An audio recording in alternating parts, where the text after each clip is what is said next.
Bienvenue mesdames, mesdemoiselles et messieurs sur les news de Samir. Aujourd'hui on va parler de l'actualité et il y a eu la visite de Bibi de Netanyahou à Washington pour rencontrer Donald Trump pour s'exprimer sur l'Iran, sur Gaza et sur les droits de douane. Donc on va faire un petit débrief, on va voir ce qu'il en est de la situation et donc aussi c'est exceptionnel, hein. C'est-à-dire qu'il a remis à sa place. C'est compliqué d'analyser Donald Trump, hein, je vous mens pas, hein, c'est particulier, mais je le répète, il y a des lobbies qui sont puissants aux États-Unis, qui sont même incommensurablement plus puissants que ceux en France, et en France vous remuez la queue, donc imaginez vos États-Unis. Donald Trump en ce moment essaie de faire revenir les États-Unis à quelque chose de beaucoup plus cohérent, d'arrêter de faire du bénévolat, hein, de fournir des terreaux et de soutenir des pays étrangers gratuitement. Donc on va regarder un petit peu tout ça, et nous avons Ursula von der Leyen, amie de Kamala Harris, la pro-palestinienne, et de Joe Biden, amie de l'Union Européenne, hein, et tout ce qu'il en est, amie de Donald J. Trump. Et Ursula von der Leyen t'explique que la société occidentale, que l'Europe, n'est plus une civilisation judéo-catholique dans les chiottes au politique, qui prend le portique et qui attend, tu vois, hein, qui attend le renouvellement de sa carte d'identité. Non, toi c'est pas ça.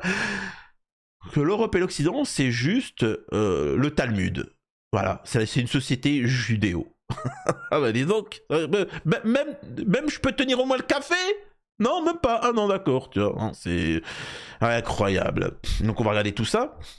Avant de démarrer, je vous invite à vous abonner, laisser un commentaire, un like pour le référencement, ne pas hésiter à soutenir la chaîne en faisant des dons sur Tipeee. Alors ceux qui peuvent faire des gros dons, faites des gros dons. Ceux qui peuvent des plus petits dons, mais vous pouvez tous donner 1 ou 2 euros. Et si vous êtes suffisamment nombreux, croyez-moi que tout ira pour le mieux, les enfants. Alors ce qu'on va faire, c'est qu'on va écouter d'abord Ursula von der Leyen. Ça permettra de comprendre pourquoi les Américains ont voté pour Donald J. Trump. Ça ne veut pas dire que Donald Trump c'est le héros, ça ne veut pas dire que ceci ou cela, mais Donald J. Trump lutte contre un système. Et le problème, c'est qu'en France, on a des bénévoles, on a des gens qui n'ont plus la capacité de réfléchir, et souvent, on peut désigner les pro-palestiniens. Ils attendent un héros, un messie. Donald Trump va-t-il sauver la Palestine ? Tu vois, et forcément, comme Donald Trump, il vient pas dans les manifs et dire Free Palestine, il le critique. Comprenez qu'un pays colonisé, tout ce que tu veux, ceux qui libéreront ce pays-là, ça sera les habitants eux-mêmes. Après, tu peux apporter du soutien ou faire en sorte de ne pas aggraver la situation. Donc voilà. Et ça, c'est le problème de la Palestine, c'est que l'Occident soutient Am Israël. Trump, lui, il est en train de dire, bon, j'en ai rien à faire de vos affaires, maintenant j'arrête de donner de l'argent, j'arrête de financer l'Europe, j'arrête de financer machin, maintenant c'est, je pense, pour ma gueule. Le problème, c'est que t'as des pro-palestiniens en France qui te disent, mais pourquoi il n'a pas dit Free Palestine? C'est pas le sujet. Le sujet, c'est qu'il arrête. Il arrête de donner de l'argent. Il arrête. Et donc, ça devient problématique pour Am Israël. Donc, c'est une fenêtre pour justement faire avancer vos pions. C'est ça qu'il faut comprendre. Mais bon, hein, c'est... Après, il faut sortir un peu du paradigme des manifestations. C'est comme en France. Ça fait 60 ans que les gens ils manifestent, jamais rien n'a changé, tu vois. Ils ont manifesté pour les retraites, il n'y a rien eu. Vous avez manifesté pour tout et jamais rien n'a fonctionné. Parce que les manifestations ne servent strictement à rien. C'est simple. Voilà, ça ne sert à rien. Manifester, continuer, mais ça ne sert strictement à rien. Voilà, bref. Écoutez ce que dit Ursula von der Leyen. Attendez. On monte un peu le son. Et la conséquence d'un choix fait par l'État d'Am Israël et par un homme. Avant tout, le grand David Ben Gourion. C'est lui qui a fait le premier pas historique vers la réconciliation avec les Allemands. Il croyait que la meilleure façon d'honorer la mémoire des victimes était de construire un avenir meilleur. C'est aussi grâce à David Ben Gourion que mon pays a regardé pour la première fois les victimes de nos crimes dans les yeux. La jeune démocratie allemande, là maintenant, s'est renforcée grâce à son amitié grandissante avec le nouvel État d'Amichraël. Nous avons affronté notre culpabilité, notre responsabilité. Et tout cela pendant que le projet européen faisait ses premiers pas. Donc là, on t'explique qu'il y a eu un projet qui s'est mis en place, une sorte de nouvel ordre mondial. Les raisons même pour lesquelles l'Union européenne a été fondée tient en deux mots simples. Plus jamais ça. Donc en fait, elle est en train de t'expliquer que l'Union européenne, l'Europe, tout ce que tu es en train de financer sert à une seule chose. Ne plus jamais embêter les Juifs.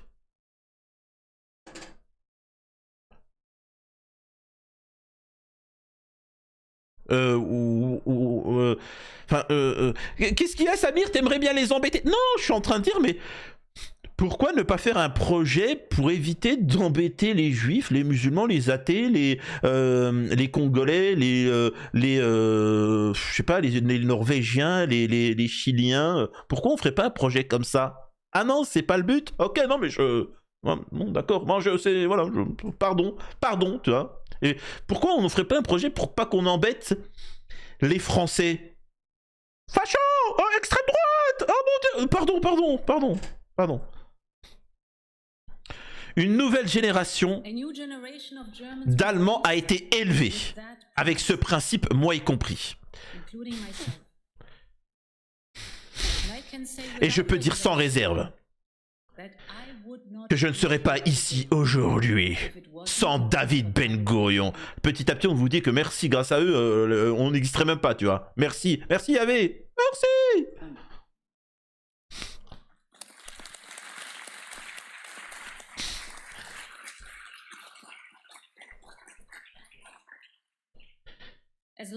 D'aussi loin que je me souvienne, j'ai été convaincu de deux faits très simples. Premièrement, il n'y a pas d'Europe sans Juifs. Et deuxièmement, l'Europe et Amisraël sont faits pour être amis et alliés. Car l'histoire de l'Europe est l'histoire du peuple juif. L'Europe, c'est Simone Weil, Hannah Arendt. L'Europe, c'est Mala, Kafka, Freud, tu vois, Morandini, Hanouna, Epstein. Bon, on va pas faire toute la liste parce que sinon, tous les réseaux pédos, je vais avoir des problèmes. L'Europe, ce sont les valeurs du Talmud.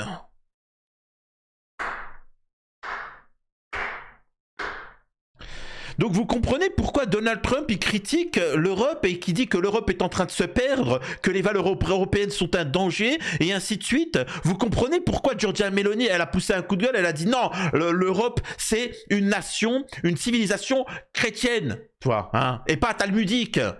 Je précise, non, en Europe, alors en France on a accepté le fait, mais pas dans les autres pays, pas en Italie, etc. Non, je suis désolé, les valeurs qui disent comme quoi qu'on a été créé pour servir d'esclaves à une race supérieure, ça on n'en adhère pas, tu vois, on n'adhère pas. Hanouna il adhère, Morandini il adhère, oui, tu vois, Éric Zemmour il adhère, mais Bernard Lévy il adhère, mais pas moi, tu vois, nous, bizarrement, on n'a pas envie de servir, tu vois, on n'a pas envie de servir d'esclaves, etc., à des entités soi-disant supérieures. Bah, quand tu vois le visage, voilà, particulier quand même. Donc voilà, c'est dit clairement, le projet, ce que c'est l'Union européenne, c'est quoi le nouvel ordre mondial? C'est les valeurs du Talmud. Je rappelle que dans le Talmud, on peut bip des enfants de moins de 3 ans. Voilà. On comprend mieux certaines choses, on comprend mieux les programmes scolaires au niveau qui sont mis en place au niveau de l'Union européenne, on comprend mieux beaucoup de choses. Ok? Et donc Donald Trump essaie de lutter contre ça. Ne vous en déplaise. Donc c'est quand même phénoménal. Prouvez-moi le contraire. Nous avons ici, donc on revient sur Trump et Netanyahou. Nous avons ici Netanyahou qui s'exprime, qui vient pour parler par exemple des droits de douane, parce que les États-Unis ont décidé d'allumer Amisraël, enfin d'allumer. au moins de les allumer un petit peu, contrairement à Kamala Harris, la pro-palestinienne.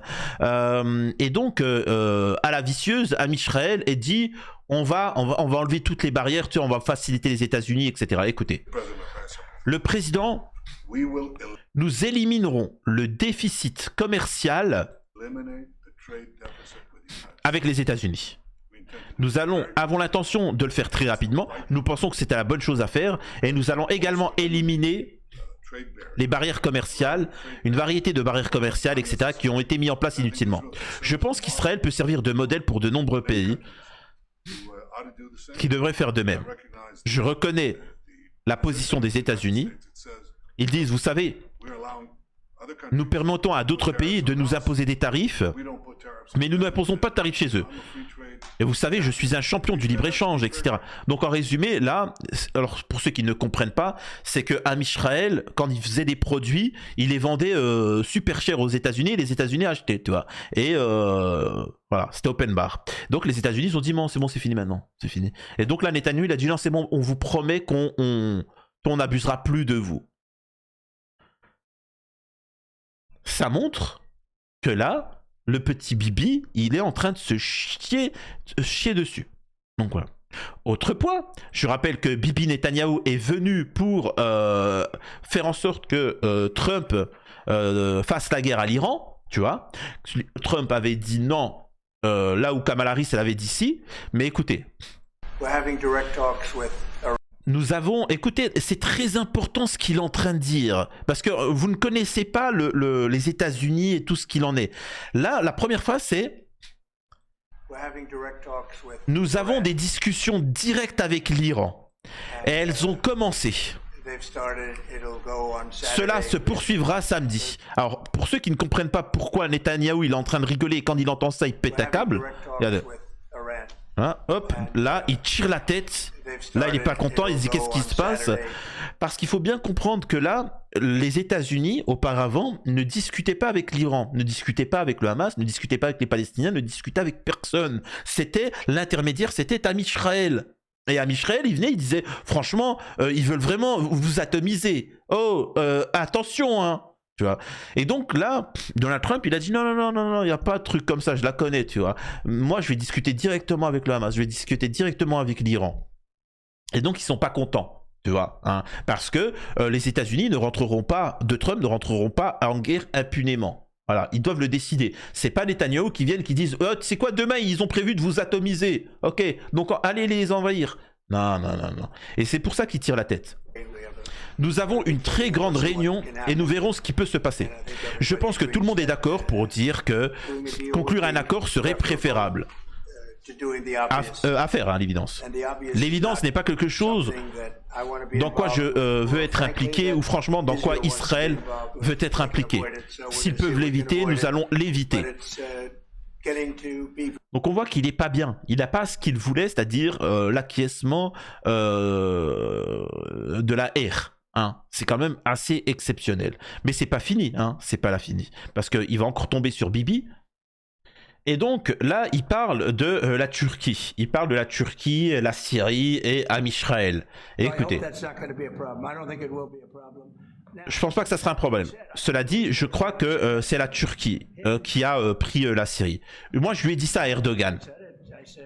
J'ai dit félicitations, mon pote. Tu as fait ce que personne n'avait réussi à faire en 2000 ans.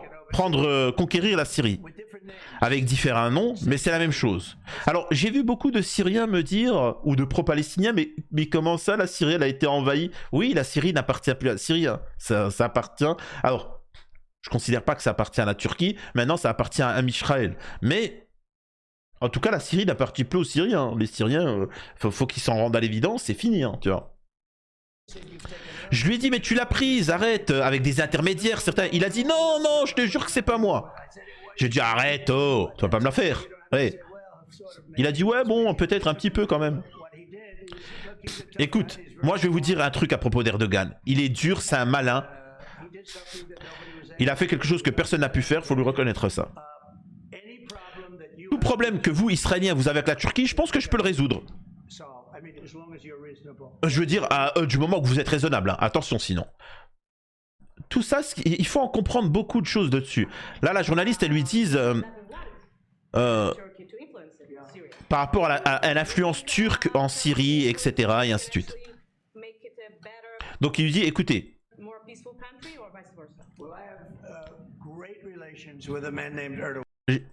j'ai de très très bonnes relations avec l'homme qui s'appelle Erdogan, le président de la Turquie. Je l'aime bien et il m'aime bien. Alors, bien évidemment, les médias vont me tomber dessus. Hein, les médias. Alors, je rappelle que les médias appartiennent aux Tunisiens. Hein. Je rappelle que la presse américaine, essentiellement, ça appartient à des Tunisiens. C'est eux la grande menace du monde. Je rappelle qu'en France aussi, hein, le lobby tunisien détient tous les médias. C'est quand même fou. Hein. Mais Tunisiens, méchants. Donc voilà, donc ils disent qu'ils vont être mécontents. Moi, je comprends pas pourquoi les médias seraient mécontents que le président Trump, président américain, entretient des bonnes relations avec Erdogan. Je comprends pas. Moi, j'arrive pas à comprendre comment ça se fait que le président Trump a des bonnes relations avec Erdogan. Erdogan, qui, je le rappelle récemment, certains agents de l'étranger et de l'intérieur des traîtres à la nation turque ont essayé de le déstabiliser et d'appeler à la guerre civile. C'est bizarre ça. Au même moment où il y a des nations, où il y a des gens à l'intérieur du pays qui essayent de renverser le gouvernement démocratique d'Erdogan et la Turquie et faire en sorte qu'il y ait une guerre civile, Trump apporte ce soutien à Erdogan. C'est quand même exceptionnel. Tu vois, on a quand même Donald Trump, un président qui essaie de faire en sorte que la Turquie reste stable, qui aimerait bien que l'Iran reste stable, que les pays autour d'Amisraël restent stables. Là où on avait quand même des présidents, tous les présidents comme Kamala Harris, la pro-palestinienne, qui voulaient mettre à feu et à sang tout ce qu'il y avait autour d'Amisraël. Hein, je sais pas, il y a quand même quelque chose derrière qui... Je sais pas, il y a une odeur. Moi, je vous dis, il y a une odeur, tu vois. Au passage, hein, je ne sais pas si je l'ai dit en début de vidéo, mais Trump, quand Netanyahou il est venu, il lui a dit, parce qu'en fait c'est ça, c'est on va enlever les droits de douane, vive les États-Unis, tout ça, la Shoah, le violon, oh mon Dieu, pogroum, pogroum, pogroum. Il a dit non, je m'en balèque, tu vois, je m'en balèque. Écoutez ce qu'il a dit. Est-ce que vous prévoyez de réduire les droits de douane que votre gouvernement a mis sur les produits amisraéliens? Sur quoi, mon pote? Sur les produits amisraéliens. Nous parlons d'un nouveau commerce, les enfants. Peut-être pas. N'oubliez pas, hein. Oh, les mecs, je rappelle, hein. Alors peut-être qu'en France, en Occident, on explique la civilisation occidentale que sans Amisraël, nous ne serions rien, hein, les valeurs du Talmud, et ainsi de suite. Mais moi, Donald Trump, j'aimerais rappeler que c'est pas les Israéliens qui aident les États-Unis, c'est l'inverse, c'est les États-Unis qui aident Amisraël, et que sans ça, ils ne sont rien. Nous donnons à 4 milliards de dollars par an. C'est beaucoup, hein. Et regardez ce qu'il lui dit là. Et il lui dit, ah mon salaud, hein, vous vous engraissez bien sur nous, hein. Vous vous engraissez bien sur le dos des Américains. Bien joué. Mais il rigole, il dit ça, mais en fait, il rigole pas, hein. Regardez ce qu'il lui dit. Tu vois, bien joué, mon pote. Hein. Tu nous la mets bien profonde. Hein. Merci. Hein. C'est beaucoup. Félicitations d'ailleurs. Hein. Hein. Et il rigole pas. Hein, parce que là, il comprend. Il comprend ce qu'il en est. Nous donnons à Israël des milliards de dollars par an. Des milliards. C'est l'un des plus élevés. Oh, c'est l'un des pays à qui on donne le plus. Nous donnons beaucoup d'argent à d'autres pays d'ailleurs. Après, il part sur l'Afghanistan. Il dit comment ça se fait qu'on donne de l'argent à l'Afghanistan, ça n'a pas de logique, etc. Et ainsi de suite. Donc ça vous montre derrière que Trump quand même résiste face à un certain lobby. Et pour finir, il y a un journaliste qui lui dit ça. Sachez que les questions qui sont posées ne sont pas... elles sont préparées. Hein. Oh, les questions... elles sont préparées. Comprenez bien que c'est un jeu. Hein. C'est des Américains, des journalistes américains. On leur dit c'est quoi vos questions? Bah toi tu peux venir, etc. Donc là la question est validée par Trump hein, de base. Il a déjà préparé sa réponse, tout ça. Ne croyez pas que c'est du théâtre, enfin que c'est du... comment on appelle ça? C'est de l'impro. Hein. Et regardez ce qu'il va le dire devant Netanyahou.